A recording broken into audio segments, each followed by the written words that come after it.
complex machine. There's a lot of electrics and a lot of hydraulics. Really? Yeah. Wow. Wow, I like the control panel. Pretty cool. Wow. What all does that thing do? I mean, do you have to work that much, or? No, pretty much once everything's set, all my controls are here on the joystick. I can pretty much do everything I need to do right here, so I don't have to move too many hands around and do too much stuff. So.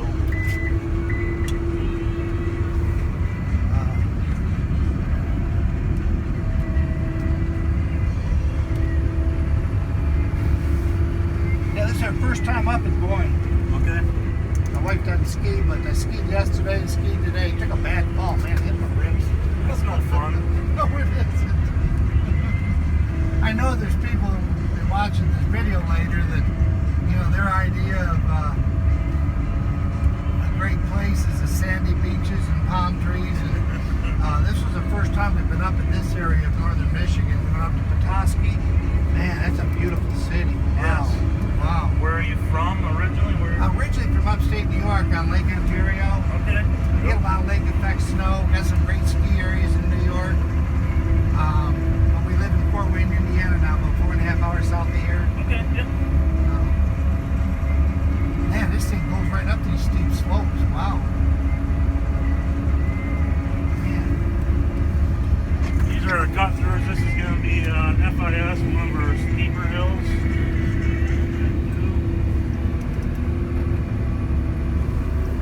Obviously, you got the blade in front that pushes the snow. Yep. And what are you dragging behind you? That's what they call the tiller. That's the one that makes the corduroy, makes the smooth. Okay. The way they set these cats up is blade in front, chews it up, tracks, continue to chew it up, and then the groomer in the back smooths it all out. Makes it okay. Okay.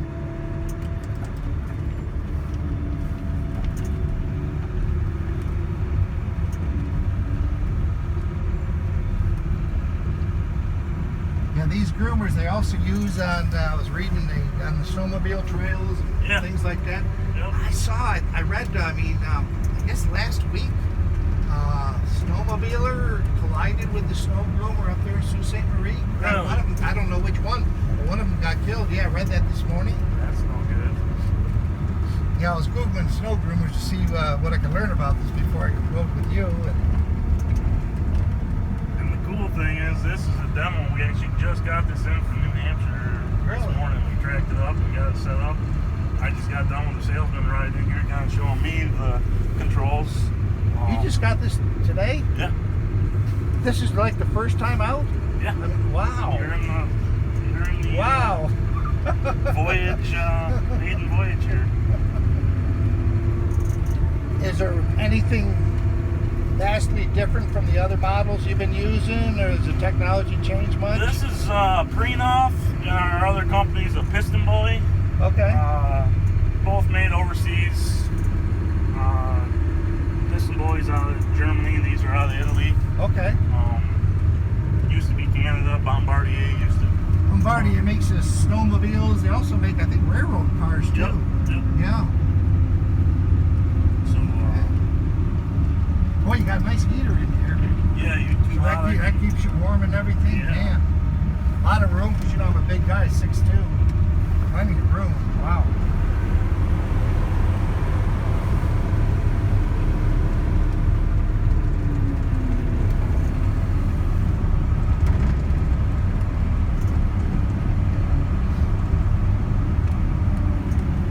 Yeah, a few years back we went to Crystal Mountain, Michigan. Okay, yep. Took some snowmobile rides there. That was a lot of fun. A lot of fun.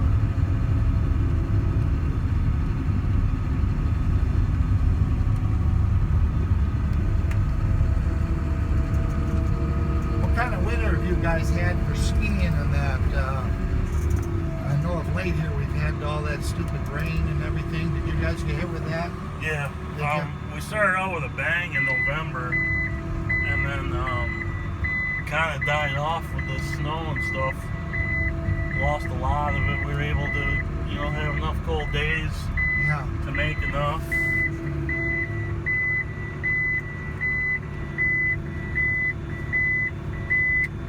How many fleet of how many of these do you have? We have 6 of our own. Right now we have a couple down. Had some mechanical issues that we're working on. Okay.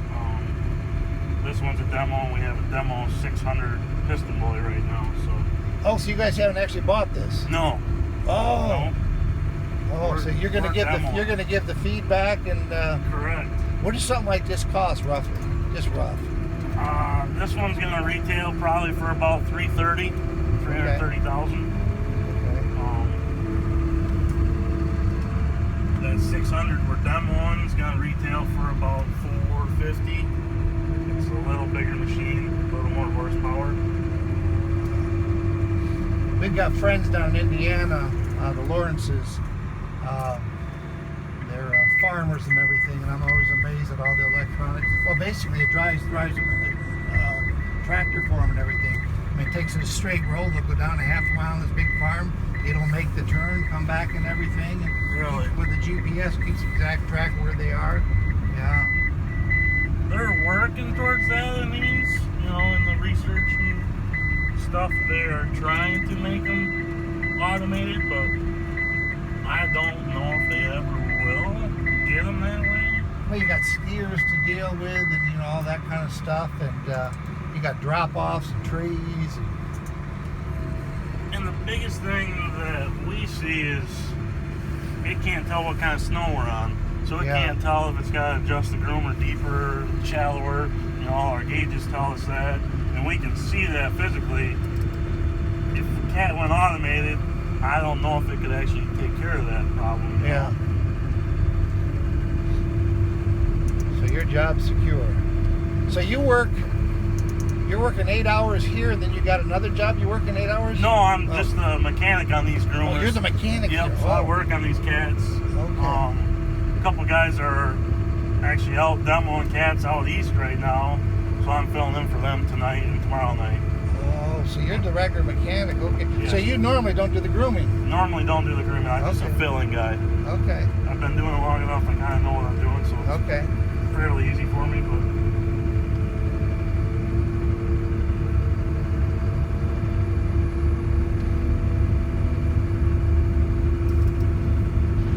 what is this big drop here? Where do they? I guess they just come down and come up over this hump like this. Wow. yeah, this is the kind of the cut through here, so they'll stop there. But yeah, with enough momentum, they'll come down over this fairly easy. Wonder how would the groomers be like. I've skied twice out of Lake Tahoe. Of course, they get the legendary snows out there. I mean, it starts snowing and they'll get 5-6 feet. Yeah. How do the groomers go in like the blizzard kind of conditions? Know where they're going? Can they do that? If it's snowing and blowing too hard, they do have to stop. They'll take a break, because like out there you got straight down rock cliffs and a lot more serious stuff. This cat actually has what they call a winch on it, so it's a winch cat. You hook a cable up, can help pull the cat up the hill. Now you're not hitting the accelerator or anything. That's automatic. No, this is all doing it by itself. Wow.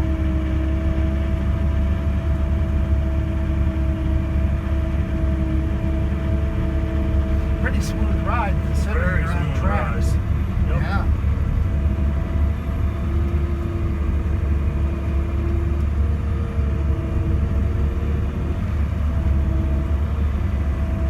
I wonder if these things ever, sometimes you get the sleeting and everything and get some ice crusting. The guy ever have any troubles, I wonder, getting up some of these steeper slopes? There are days where it will not climb. You have to do everything down on the steeps. Go up the less aggressive hills and then come down the steep hills. Okay.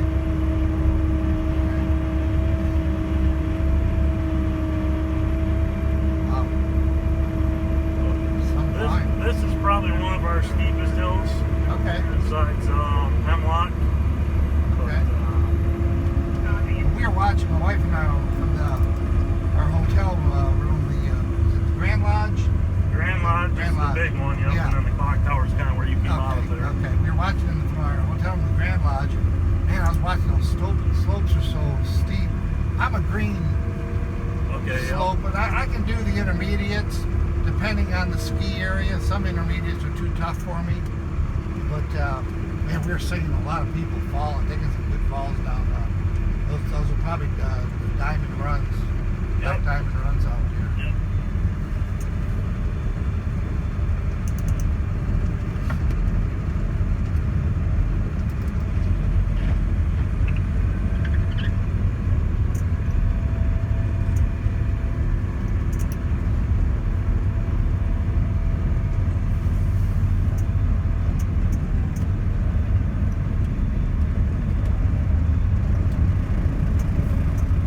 You live around here? Right, I don't know if you're familiar with Boyne Mt, East Jordan area. I'm kind of halfway between Boyne Mt, East Jordan, what they call Advance. Okay. Kind of along Lakeshore Drive. You born and raised here? I was born in Saginaw, moved up here when I was 1.5, 2 years old. My parents moved me up here. My dad grew up here, born and raised. So we thought this is a good area to bring me back to raise me. So. We ate in the one restaurant at the Grand Lodge. Everett's. And the waitress, we got asking where she was from. We told her we're from Fort Wayne. Not a big city, but it's 250,000, something like that. She says, well, I graduated in a class of 14. He said from Boyne Falls. Yeah, that's right. And I said, well, where's the downtown in Boyne Falls? I know this is. She's right here. We went in a little, I guess, sort of grocery market and everything. Wow, I hadn't seen anything like that in decades. It was a throwback to another time.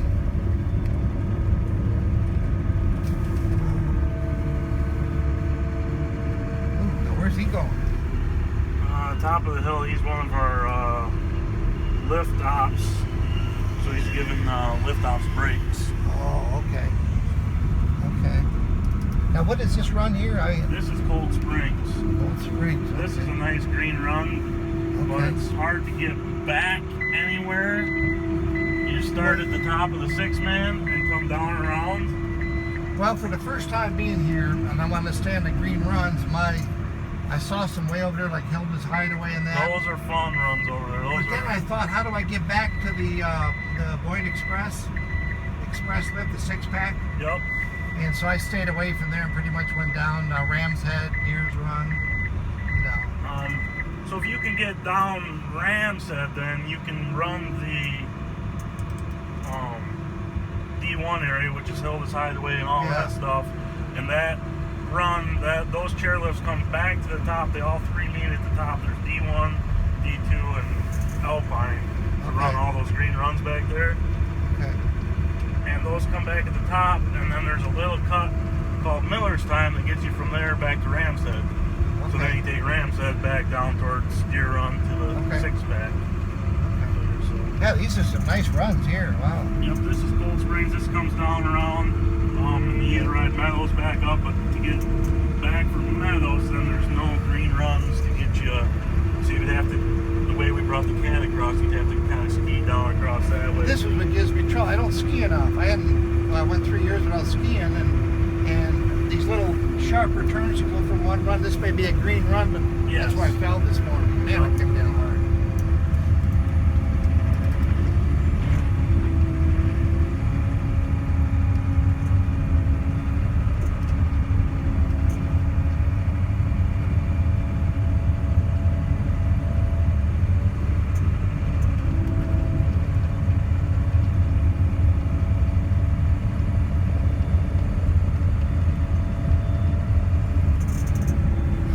Saginaw? Not really. What do you do if you want the city stuff? Go to Petoskey, or do you go to Gaylord? Detroit, Saginaw area. You go all the way down there. Yeah, I go to a lot of baseball games. I'm a huge baseball fan, so. I probably shouldn't mention this. I'm a Yankee fan. What's that? I grew up in upstate New York, eh? I'm actually, me and my parents are huge baseball fans, and we've been trying to go watch a Tigers game at all of the ballparks that the Tigers play at. So we've done the entire Central League division.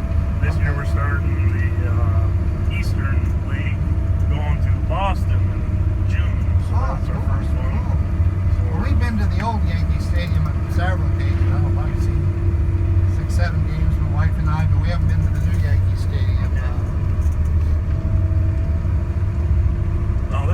get kind of steep, the best way is just to brace your feet against that front panel and just kind of press back on.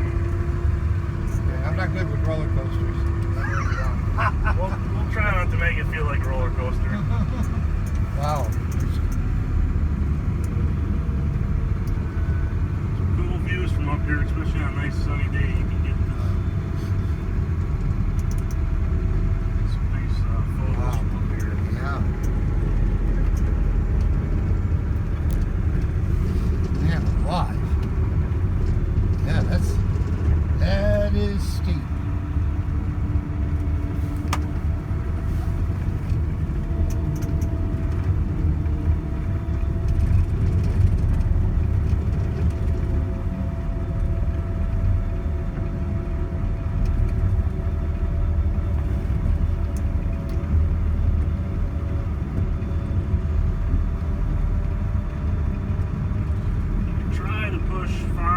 Most of our snow up the hill because all the skiers ski down. Okay. So when they make your turns, all the snow falls down. So really all I'm trying to do going down the hill is just knock the tops off to smooth it out. Okay. And then I try pushing the snow up my up passes. Okay.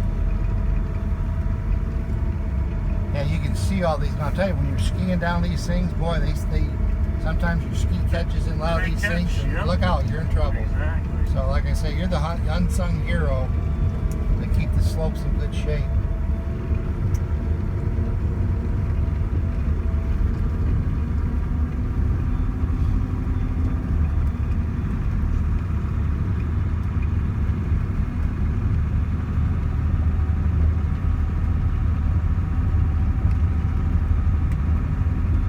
Okay, let's just going back now. Okay. What? Going back now. No, you've only been about 15 minutes. So Oh, okay. we'll do another up and down if you're fine with that, or I'll tell you, and I don't want to get hurt your schedule. If you could go back early, could my wife get down and just for 5 minutes? Yeah. Just go 150 feet, okay, and back, just so she gets the feel of it. I'd appreciate that. And cut mine short, yeah. I just want to get the feel of it and everything, and so yeah, I'd appreciate that.